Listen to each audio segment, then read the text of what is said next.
ఈ మధ్య మానవ సంబంధాలన్నీ మంట కలిసిపోతున్నాయి. అసలు ఈ మాట నేను చెప్పడం గల కారణం ఏంటి, ఈ మధ్య జరిగే కొన్ని సంఘటనలే దీనికి ఉదాహరణ. మరి ముఖ్యంగా చెప్పాలి అంటే, ఒక కన్న తల్లి కన్న పిల్లలను విషం పెట్టి చంపే సంఘటన ఈ మధ్య జరిగింది తన ప్రియుడి కోసం. అంతకు ముందు ఒక ప్రియేసి ప్రియుడి కోసం తన సొంత భర్తని చంపేసి ఒక డ్రమ్ములో సిమెంట్‌తో కుక్కేసింది. ఇలాంటి సంఘటనలు మరొక ముందే భారతదేశంలో ఇంకో కొత్త సంఘటన జరిగింది. అది మొత్తం భారతదేశాన్ని ఉలిక్కిపడేలా చేసింది. ఇప్పుడు ఎక్కడ చూసినా అదే న్యూస్ ట్రెండ్ అవుతుంది. ఆ సంఘటన ఏంటంటే, Indore couple murder mystery in Meghalaya. అవును, ఈ ఇండోర్ జంట ఉంది కదా, హనీమూన్ కని చెప్పి మేఘాలయకి వెళ్ళింది. అక్కడ మిస్టరీ మర్డర్‌గా జరిగింది. అయితే ఒక విషయం ఏంటంటే, ఈ మర్డర్ చేయించింది తన భార్యే అని చెప్పి ఆ భర్త గ్రహించలేకపోయాడు. ఈ పెళ్లితోని ఎంతో ఆనందంగా ఉన్నాడు. ఈ కొత్త జీవితంలోకి వెళ్తున్నానని చెప్పి ఎంతో సంతోషంగా తను గడిపాడు పెళ్లి జరగక ముందు. కావాలంటే మీకు ఒక 2 క్లిప్స్ ఇస్తా. పెళ్లి జరుగుతుందని చెప్పి ఎంత ఆనందంగా ఉన్నాడో మీరు చూడండి ఒకసారి. मैं हूँ दूल्हे की बहन, मैं हूँ दूल्हे की भाभी, मैं हूँ दूल्हे की मामी मैं हूँ दूल्हे की मौसी और ये है दूल्हा। टू फ्लोर पे जब है आई येलो येलो बड़ी सॉलिड मस्ती छाई हेलो हेलो तू मच है घूमने लगाए येलो येलो कंट्रोल करो मेरे भाई। చూశారు కదా, ఈ 2 క్లిప్స్ చెప్తున్నాయి తను ఎంత ఆనందంగా ఉన్నాడు అనేది. అయితే ఆ ఆనందం తనకి ఒక నెల రోజులు కూడా ఉండలేకపోయింది. అయితే ఇలా తన భార్య ఎందుకు చేసింది, తనకు ఏం అవసరం వచ్చింది, ఎందుకు తనకు చంపించాలని చూసింది, హనీమూన్కి తీసుకెళ్లి మరి ఎందుకు చంపేసింది, దానికి గల కారణాలేంటి, ఈ విషయాలన్నీ మన ఈ వీడియోలో తెలుసుకుందాం. మీకు లేట్ చేయకుండా మన వీడియో స్టార్ట్ చేసేద్దాం.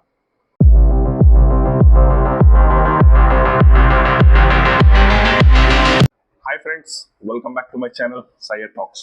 ఫ్రెండ్స్, ఈ సంగతి అనేది ఎక్కడ జరిగిందంటే, మధ్యప్రదేశ్లోని ఇండోర్లో రాజా రఘువంశీ దాదాపు 29 సంవత్సరాలు ఉంటాడు. తను ఒక ట్రాన్స్పోర్ట్ బిజినెస్ మ్యాన్, మంచి పేరు ప్రతిష్టలు కలిగి ఉన్నాడు లొకాలిటీలో. తనకు మరియు సోనం రఘువంశీతోని వివాహం అవుతుంది మే 11. అయితే ఈ మే 11 వివాహం అయిన తర్వాత దాదాపు ఒక 9 రోజులు ఏదైతే పెళ్ళైన తర్వాత పూజా కార్యక్రమాలు అవి ఉంటాయి కదా, అవి జరిగిపోయిన తర్వాత వీళ్ళు హనీమూన్కి వెళ్దామని చెప్పి ప్లాన్ చేస్తారు. అయితే స్వతహాగా రాజ్ రఘువంశీ భక్తుడు కాబట్టి తను అస్సాంలోని దేవికా టెంపుల్ కి వెళ్ళి అక్కడ నుంచి కాశ్మీర్కి వెళ్దామని చెప్పి రాజ్ రఘువంశీ ప్లాన్ చేస్తాడు. కానీ తన వైఫ్ ఏం చేస్తాయంటే, కాశ్మీర్ కాదు మేఘాలయకి వెళ్దాం, ఈ టైంలో చాలా బాగుంటుంది, అక్కడ వాటర్ ఫాల్స్ కానివ్వండి, మౌంటైన్స్ కానివ్వండి, ఇలా నేచర్ గా సీనరిక్ ప్లేసెస్ చాలా ఉంటాయి, సో మేఘాలయకి వెళ్దామని చెప్తే సరే మేఘాలయకి వెళ్దామని చెప్పి డిసైడ్ అవుతారు. అయితే మేఘాలయ వెళ్లే ముందు ఎవరింటి నుంచి వాళ్ళు వస్తారు అంటే, వాళ్ళ ఇంటి నుంచి వెళ్ళి సోనం వస్తుంది, తినింటి నుంచి వెళ్ళి రాజా రఘువంశీ వస్తాడు. అయితే వెళ్ళేటప్పుడు సోనం ఏం చెప్తాయంటే, గోల్డ్ ఆభరణాలు ఏవైతే ఉంటాయి అవి తీసుకుని రమ్మని చెప్తుంది. ఎందుకంటే ఫస్ట్ అయితే వద్దనే అనుకుంటారు, కానీ తీసుకురమ్మంటది. ఎందుకంటే అక్కడ తీసుకొస్తే మీకు ఫొటోస్ అవన్నీ బాగా వస్తాయని చెప్తే, ఇంట్లో వద్దన్నా కూడా తను తీసుకొని అక్కడికి వెళ్ళడం అనేది జరుగుతుంది. అయితే మే 20న వీళ్ళు మేఘాలయ చేరుకుంటారు. అది ఒక సోర్స్ ప్రకారం ఏంటంటే, డైరెక్ట్ మేఘాలయ వెళ్ళాలని చెప్పి చెప్తున్నారు. సరే, ఏదైతే అది మేఘాలయకి వెళ్ళిన తర్వాత ఏం జరిగింది, మేఘాలయ మే 20న చేరుకుంటారు. మే 20కి చేరుకున్న తర్వాత అక్కడ బాలాజీ హోమ్ స్టేలో వీళ్ళు చెక్ఇన్ చేసి అక్కడనే రెస్ట్ చేసుకోవడం జరుగుతుంది. మే 21న షిలాంగ్ మొత్తం ఒక రెంటల్ బైక్ తీసుకొని కంప్లీట్ గా తిరగడం అనేది జరుగుతుంది. అక్కడ నుంచి వెళ్ళి చీరాపుంజికి మే 22న అక్కడ చెక్అవుట్ చేసేసుకొని ఇక్కడ చీరాపుంజికి రావడం జరుగుతుంది. చీరాపుంజిలో అక్కడ ఒక గైడ్ కలుస్తాడు. వాళ్ళకు ఈ గైడ్ పేరే ఆల్బర్ట్. అయితే ఈ ఆల్బర్ట్ తోని వాళ్ళకు డీల్ అనేది కుదరదు. డీల్ కుదరకపోవడంతో, రేట్ కుదరకపోవడంతో వేరే గైడ్ తో మాట్లాడి వాళ్ళు ఒక డీల్ కుదిరించుకుంటాడు. అక్కడ చిరపుంజి మొత్తం తిరగడము, ఎక్స్ప్లోర్ చేయడము, మౌంటైన్ రీజన్స్ తిరగడము, వాటర్ ఫాల్స్ చూడడము, ఇలా ఆ డే మొత్తం అలా గడిచిపోతుంది. మే 23న ఏం జరుగుతుందంటే, రాజా రఘువంశీ మర్డర్ జరుగుతుంది. ఏంటి సడన్ గా ఎంత ఆనందంగా ఉన్నారు, ఇలా మర్డర్ జరిగింది, అసలు మర్డర్ జరగడానికి గల కారణాలు ఏంటంటే, రాజా రఘువంశీని ఒక ముగ్గురు ఫాలో అవుతూ ఉంటారు.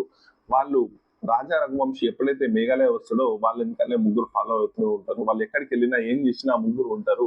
ఆ మర్డర్ జరిగిన సంఘటన స్థలం కూడా ఆ ముగ్గురు ఉంటారు. అయితే అంతకు ముందు ఏం జరిగిందంటే, రాజా రఘువంశీ మరియు సోనం రఘువంశీ ఇద్దరు మే 23న చిరాపంజిలోని మౌంటైన్ రీజన్ కి గైడ్ తో సహా పైకి వెళ్తారు. పైకి వెళ్ళిన తర్వాత ఆ గైడ్ ని కిందికి పంపించడం జరుగుతుంది. అంటే మేము వచ్చేస్తామని చెప్పి పంపించడం జరుగుతుంది. అయితే ఆ టైంలో అక్కడ ఎవరు ఉండరు, అలాంటి ప్రదేశం అది. అంటే చాలా పాపులేషన్ తక్కువ ఉన్న ప్లేస్ అది, టూరిస్టులు కూడా చాలా తక్కువ మంది ఉంటారు. అయితే వాళ్ళతో పాటు ఒక ముగ్గురు వ్యక్తులు కూడా పైకి వస్తారు. అయితే అప్పుడే ఒక వ్యక్తి గమనిస్తాడు, ఆ వ్యక్తి పేరే ఆల్బర్ట్. స్టార్టింగ్ నుంచి చెప్పానుగా, ఆల్బర్ట్ గమనిస్తాడు. కానీ ఎవరో టూరిస్టులు హిందీలో మాట్లాడతారు, టూరిస్టులు వస్తుంటారు కానీ అనుకుంటారు.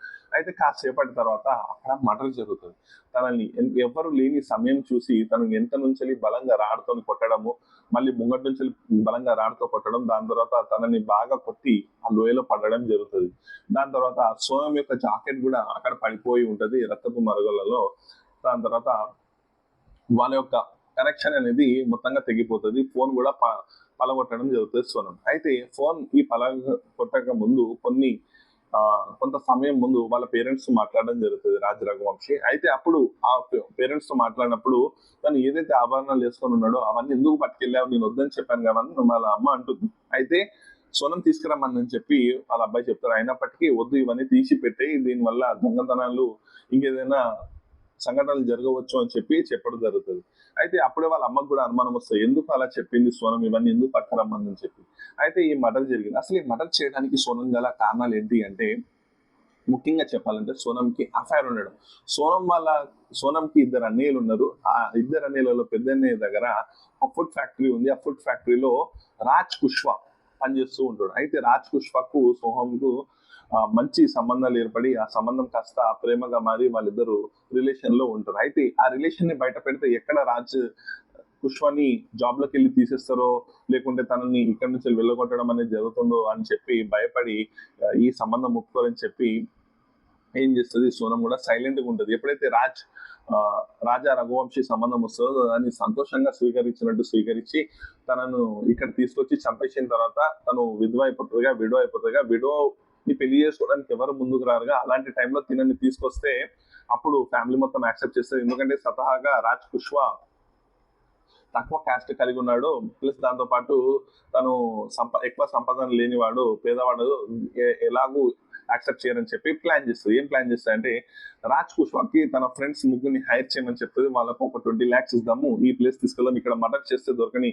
ఛాన్సెస్ చాలా ఎక్కువ ఉంటాయి, మీరు ముగ్గురు ఫాలో అవుతూ ఉండండి, నేను కంప్లీట్ గా ప్రతి డీటెయిల్స్ మీకు షేర్ చేస్తూ ఉంటా అని చెప్పి వాళ్ళకు ప్రతి విషయం అప్ టు డేట్, అంటే ఎక్కడున్నా ఏం చేసినా ఇవన్నీ తను పంపించేది. అయితే ఈ విషయాలన్నీ ఎలా బయటపడ్డాయి అంటే, ఒక రోజు తర్వాత కనెక్షన్స్ కట్ అయిపోయిన తర్వాత ఇద్దరు పేరెంట్స్ తోని కనెక్షన్ కట్ అయిపోయిన తర్వాత ఫోన్ రాకపోవడంతో వాళ్ళిద్దరు ఏం చేస్తారంటే, సోనం వాళ్ళ అన్నయ్య రాజా వాళ్ళ అన్నయ్య ఇద్దరు మేఘాలయకు రావడం జరుగుతుంది. అక్కడ పోలీస్ కంప్లైంట్ ఇస్తే ఇక్కడ వర్షాలు పడుతూ ఉంటాయి, కొండ చర్యలు ఎరుగుతూ ఉంటాయి, నెట్వర్క్ అనేది లాస్ అవుతూ ఉంటుంది సార్, ఎక్కడైనా స్ట్రక్ అయిపోయి ఉండొచ్చు అని చెప్పి పెద్దగా సీరియస్ తీసుకొని ఆ కేసు అనేది జస్ట్ రిజిస్టర్ చేసి వదిలేస్తారు. అయితే వీళ్ళతో పని అవ్వద్దని చెప్పి వాళ్ళే స్వయంగా రంగంలోకి దిగి ఏం చేస్తారు, ఆ సీసీటీవీ పరిశీలించి వాళ్ళు వెతుకుతూ ఉంటే వాళ్ళు ఏదైతే స్కూటర్ తీసుకుంటారు కదా, ఆ స్కూటర్ ఒక కొండ దగ్గర పడిపోయి ఉంటుంది. అది చూసి వాళ్ళు షాక్ అయ్యి ఏదో జరిగిందని చెప్పి వీళ్ళతో అవ్వట్లేదని చెప్పి, ఏదైతే రాజా రఘువంశీ ఉన్నాడు కదా, తనకు మంచి పలుకుబడి ఉంది కదా మధ్యప్రదేశ్ లో, మంచి పెద్ద బిజినెస్ మ్యాన్ గా, అక్కడ ఆ సహాయంతో వాళ్ళు సీఎం కి కాంటాక్ట్ అవ్వడం జరిగి ఈ విషయాలన్నీ చెప్తారు వాళ్ళకి. అంటే ఇక్కడ ఎక్కువ సీరియస్ తీసుకోవడం లేదని చెప్పడంతో మధ్యప్రదేశ్ సీఎం మేఘాలయ సీఎం కి కాల్ చేసి ఈ విషయాన్ని వివరించడం జరుగుతుంది. దాని తర్వాత మేఘాలయ సీఎం దాన్ని సీరియస్ గా తీసుకొని అక్కడున్న స్టేట్ పోలీసులను హై అలర్ట్ చేసి ఎస్డిఆర్ఎఫ్, ఎన్డీఆర్ఎఫ్ బృందాలను కూడా పంపించడం జరుగుతుంది. దాదాపు ఒక వారం 10 రోజులు ఈ సర్చ్ ఆపరేషన్ జరుగుతుంది. ఎందుకంటే అక్కడ కంటిన్యూస్ గా వర్షాలు పడుతూ ఉంటాయి. అయితే ఈ దాదాపు ఒక 1 week 10 days తర్వాత ఏదైతే 23rd ఈ సంఘటన జరిగింది కదా, జూన్ 2nd తనకు సర్చ్ ఆప్షన్ లో డ్రోన్ ద్వారా మొత్తం కూమింగ్ చేస్తారు, డ్రోన్స్ చేస్తారు. మొత్తం రాత్రి బరువులు కష్టపడిన తర్వాత డ్రోన్ సాయంతో ఒక కొండలోయ దగ్గర కుళ్ళిపోయిన శవంలో పడి ఉన్న రాజ్ రఘువంశీని గుర్తిస్తారు. అయితే వాళ్ళ పేరెంట్స్ ని తీసుకొచ్చిన తర్వాత గుర్తించిన తర్వాత సోనం ఎటు వెళ్ళింది, సోనం ఎక్కడైంది, ఎందుకంటే అక్కడ జాకెట్ ఉంది, రక్తపు మడుగులో జాకెట్. అయితే అందరూ సోనం కూడా చనిపోయిందా, సోనంకి ఏమైందని టెన్షన్ లో ఉంటారు.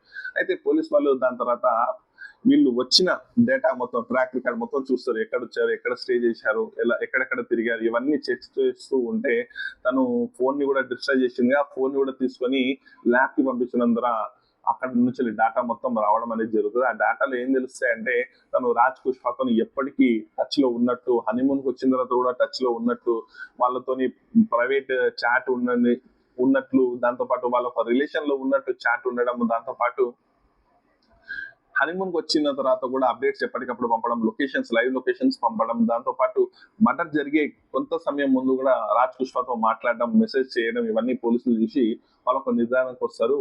ఇదంతా చేసింది సోనం రఘువంశీ అని చెప్పి వాళ్ళు డిసైడ్ చేస్తారు. దాని తర్వాత సర్చ్ ఆప్షన్ మొదలవుతుంది. అయితే సర్చ్ ఆపరేషన్ లో ఎవరు దొరకరు.